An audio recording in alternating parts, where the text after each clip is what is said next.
Throughout my career, I was written off as a showboat, as someone who just liked attention, as someone who is ideologically shifty, who flitted about from one party to another, as someone who made poor decisions when a member of a cabinet.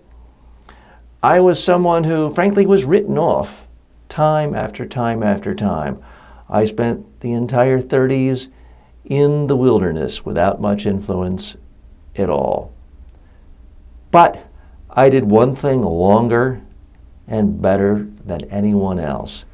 I spoke out against the Nazis.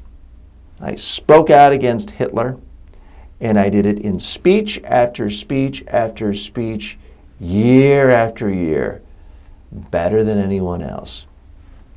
My name is Winston Churchill.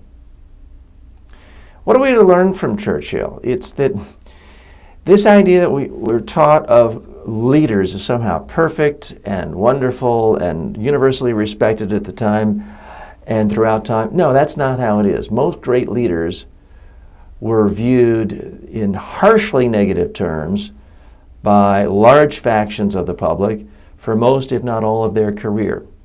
Winston Churchill made many mistakes. He was criticized for calling those different from him barbarians. He was considered to have horribly backward views on peoples of India and Africa.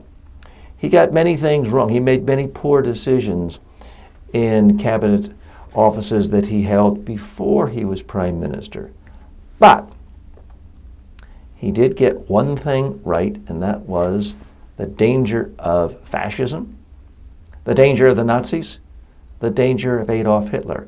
And he was more articulate than anyone in the world on that issue. And he galvanized the entire world to fight Hitler, and he is given credit, rightly so, for having defeated Hitler. And he is given credit for being perhaps the greatest statesman of the 20th century. So what's the real lesson here? It is that if you speak out forcefully year after year, even when people think you're crazy or mad, but if you're convinced you're right and it turns out you are right, that is going to be the mark of a leader. You will be marked as a leader. You can get things wrong. You can shift allegiances from time to time. You can be in the Liberal Party and then the Conservative Party and back and forth again. And if you get one big issue right and you speak on it and you rally the whole world around to your point of view, you will be seen as a leader. So don't worry about being perfect, but if you pick an issue that you think is of monumental importance, whether on the world stage or your own industry, stick with it, speak out loudly, and eventually you may change world opinion.